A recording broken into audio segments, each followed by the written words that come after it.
보험 접수가 돼서 알아서 보상을 해줄지가 이제 끝이 아니라 전문가한테 1차적으로 상담을 거치는 게 중요할 수가 있겠습니다.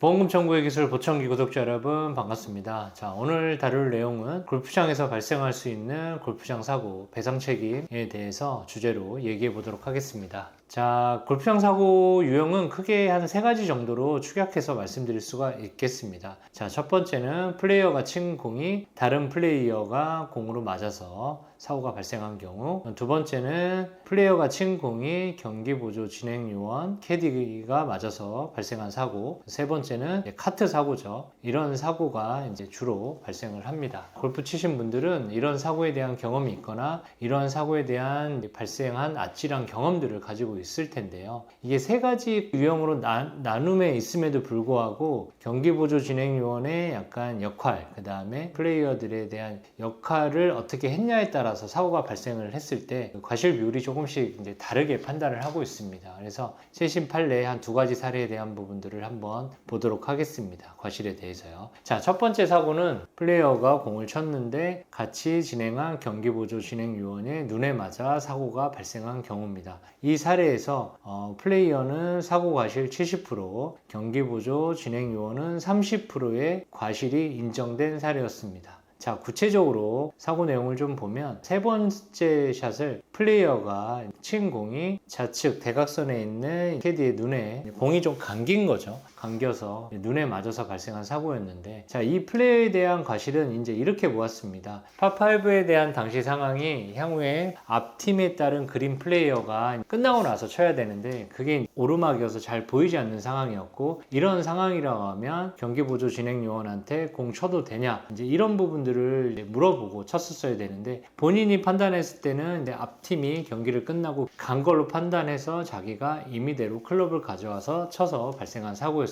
이러한 부주의에 대한 부분들이 인정이 돼서 과실 70%에 대한 부분이 인정이 됐었고요. 그리고 다친 피해자도 30%에 대한 과실이 인정이 됐는데, 원래는 이제 공을 치는 위치에서 카트가 공의 위치보다 앞에 있으면 타구에 대해서 사고 위험이 있기 때문에 항상 공의 위치보다 뒤에 카트를 정차하고 있어야 함에도 경기보조 진행요원은 당시에 공의 위치보다 앞에 카트를 세워서 거기에 서 있었기 때문에 사고에 대한 부분들이 유발이 됐다는 그런 과실이 있어서 캐디에 대한 책임에 따른 부분들을 다하지 못한 과실이 30%가 잡힌 부분입니다. 다른 사례를 또 보면 그린 플레이에서 쳤는데 그린 주변에 벙커를 빠졌고 플레이어가 벙커샷을 하다가 그린 중앙에 있는 캐디의 정수리에 맞아서 뇌 자상이 발생한 사고였습니다. 이 사고의 경우에도 플레이어는 과실 60%, 왜냐면 칠 때 경기보조 진행요원한테 쳐도 되냐, 아니면 볼을 치니 조심해라 언지를 하고 했었어야 되는데 그런 부분들이 전혀 언지 없이 공을 쳐서 경기보조 진행요원이 맞았다.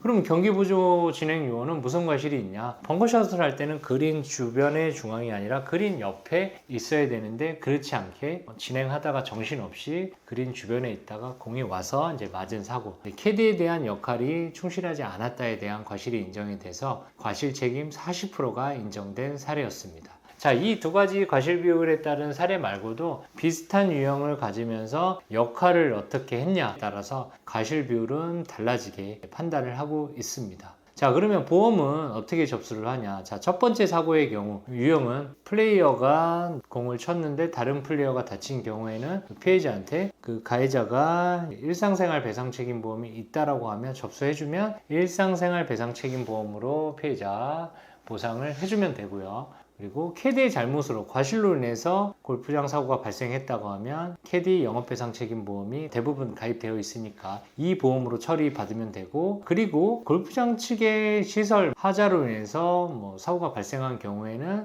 체육시설 배상책임보험으로 보험 접수해달라고 해서 보험금, 이제 피해에 따른 보험금을 받으시면 되겠습니다. 자, 마지막으로 주의하실 점은 골프장 사고의 피해자라고 하면 보험 접수가 돼서 알아서 보상을 해줄지가 이제 끝이 아니라 과실에 대한 판단을 정확하게 했는지, 그 다음에 피해 손해액에 따른 부분들을 보험사가 정확하게 산정을 했는지에 대한 부분들을 꼼꼼하게 따져서 보험사하고 합의하기 전에 전문 손해사정사든 변호사든 전문가한테 1차적으로 상담을 거치는 게 중요할 수가 있겠습니다. 100% 신뢰하지 마시라는 얘기인 거죠. 자, 오늘 주제 영상 골프장 사고 배상 책임에 대한 부분들을 얘기를 했는데요. 오늘 영상과 관련해서 과실 비율, 손해액에 따른 부분들이 궁금하시면 개별적으로 문의 주시면 제가 상세하게 답변 드리도록 하겠습니다. 보험금 청구의 기술 보청기, 다음에 더 좋은 보험 정보 주제로 찾아뵙도록 하겠습니다. 감사합니다.